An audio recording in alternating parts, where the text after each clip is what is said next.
वर्षा की सहेली सोनिया की शादी तय हो गई थी। सोनिया लव मैरिज कर रही थी। वो अपनी लव मैरिज को लेकर बहुत ही उत्साहित थी। यार वर्षा, सचमुच मैं बहुत लकी हूँ जो मेरी लव मैरिज की विश पूरी हो रही है। मेरा प्यार 7 जन्मों के लिए मेरा होने जा रहा है। कितने लोग हैं जो लव मैरिज को तरसते हैं, उन्हें सच्चा प्यार नहीं मिल पाता, पर मुझे तो लगता है कि लव मैरिज सबसे बेस्ट होती है। उसमें 2 लोग एक दूसरे को जानते हैं, पहचानते हैं, साथ रहते हैं, एक दूसरे से सारी बातें शेयर करते हैं, फिर आसानी से हम किसी ऐसे इंसान के साथ जिंदगी गुजार सकते हैं जो काफी समय से हमारे साथ होता है, हमें जान चुका होता है। पर मेरा मन था कि तू भी लव मैरिज करे, पर अब तो तेरी लव मैरिज होने से रही, तुझे तो अरेंज मैरिज करनी पड़ेगी। तुम जानती हो सोनिया, सुमित ने मुझे धोखा दिया है। उसने विदेश आकर वहीं एक लड़की से शादी कर ली है और वहीं सेटल हो गया है।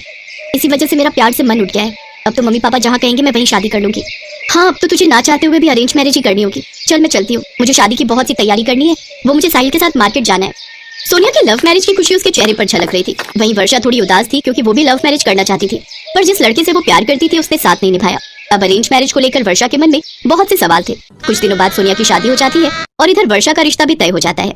अखिल बहुत ही अच्छा लड़का है, बहुत मेहनती भी है, कपड़े का पूरा शोरूम अकेले संभाल रखा है।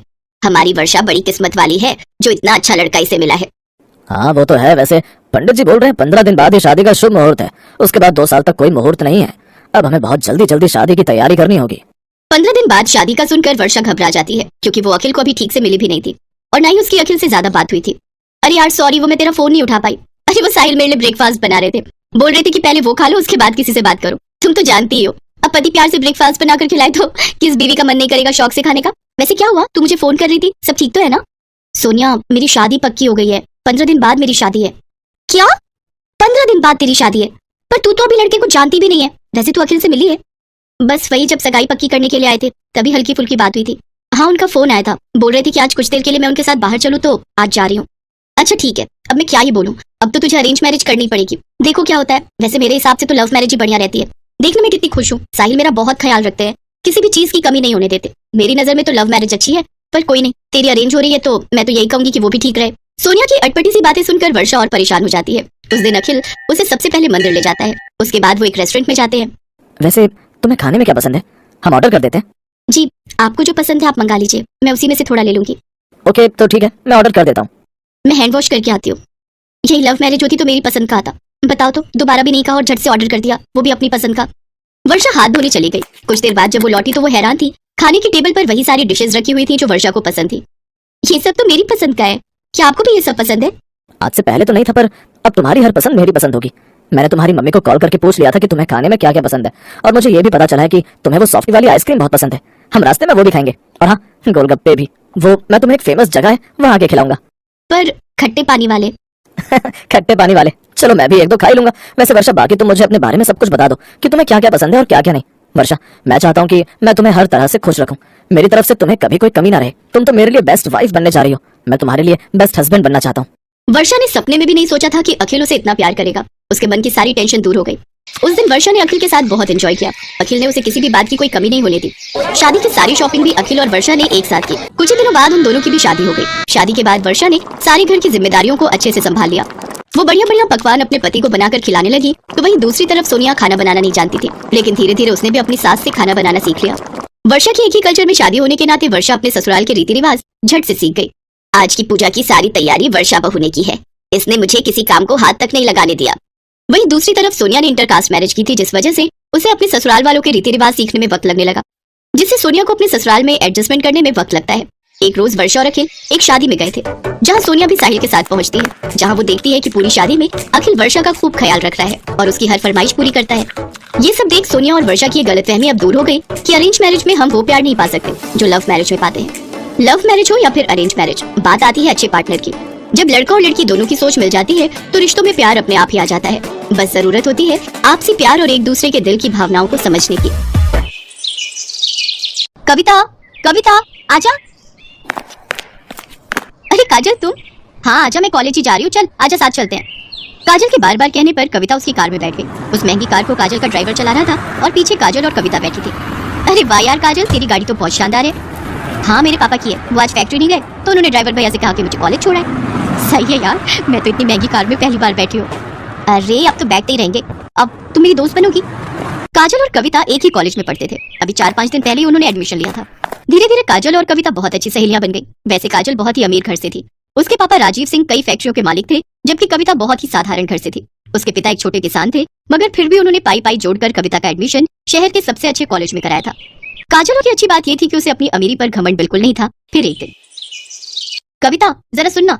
हाँ क्या हुआ बता। देखना ये घड़ी कैसी लग रही है। अरे वाह ये तो बहुत प्यारी है। ये मैंने तेरे लिए ली है, जरा पहन कर दिखा। नहीं यार मैं कैसे इतनी महंगी घड़ी। चुप कर और चुपचाप पहन ले और ज्यादा मत सोच, जब तेरा मन करे तो मुझे भी दे देना कुछ। पर मेरे पास तुझे देने के लिए कुछ भी नहीं है। चल बहानेबाज, अभी मत दे पर कभी तो दे देना। अच्छा ठीक है।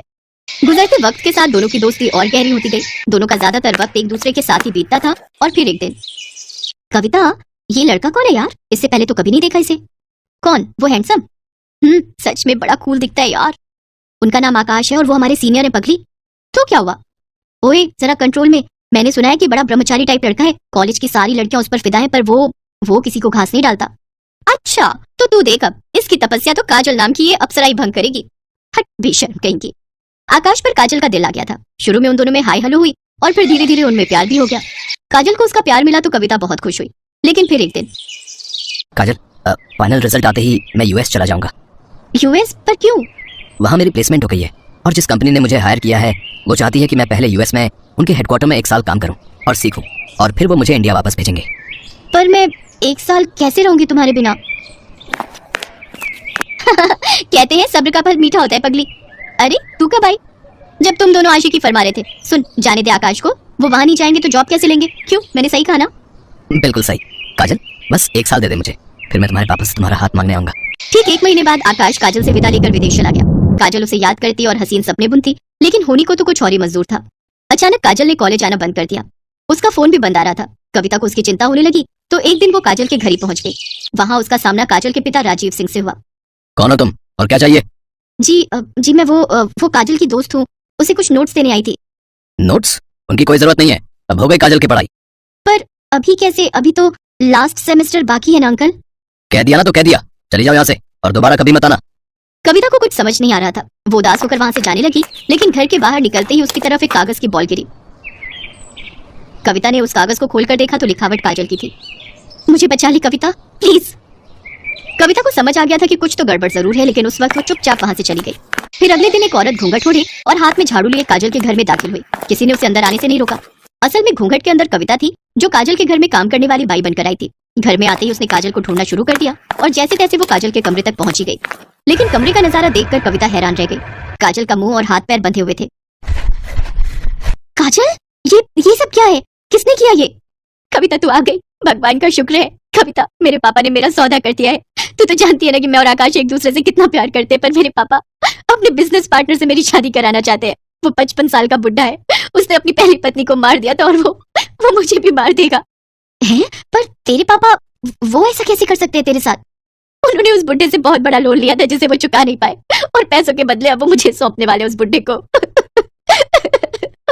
इतना कहकर काजल फूट फूट कर रोने लगी, लेकिन कविता तैयार थी अपनी सहेली को इस मुसीबत से निकालने के लिए। उसने तुरंत दिमाग दौड़ाया और अपनी साड़ी उतारकर काजल को पहना दी और खुद काजल के कपड़े पहनकर उसकी जगह बैठ गई। फिर कविता की जगह काजल आराम से घर से बाहर निकल गई। फिर कुछ देर के बाद, कौन है? अरे कमिश्नर साहब, आप यहाँ? क्या हुआ, क्या बात है? मुझे आपके घर की तलाशी लेनी है। पर तलाशी क्यों? क्योंकि मुझे खबर मिली है कि आपने यहाँ किसी लड़की को कैद करके रखा है। इतना कहकर पुलिस कमिश्नर के साथ आए पुलिस वालों ने घर की तलाशी शुरू कर दी और कुछ ही मिनटों में कविता उनके साथ खड़ी थी। उसके चेहरे पर चोट के कई निशान थे। असल में राजीव को जैसे ही कविता और काजल के प्लान का पता चला तो उसने कविता को ही अपने गुस्से का शिकार बनाया और उसके साथ मारपीट की। लेकिन अब वो अपना किया भुगतने वाला था। पुलिस ने फौरन राजीव को गिरफ्तार कर लिया। उधर आकाश को जैसे ही इन सब की खबर मिली तो वो भागा भागा यूएस से इंडिया आ गया और फिर कविता ने एक मंदिर में आकाश और काजल की शादी कराई। थैंक यू कविता, अगर तुम ना होती तो। अरे ऐसे कैसे नहीं होती मैं? मेरी सहेली को जब भी मेरी जरूरत होगी मैं हमेशा उसके साथ खड़ी रहूंगी। इतना कहकर कविता ने काजल को गले से लगा लिया और काजल बस यही सोच रही थी कि जो तोहफा कविता ने उसे दिया है क्या वो कभी उसकी बराबरी कर पाएगी।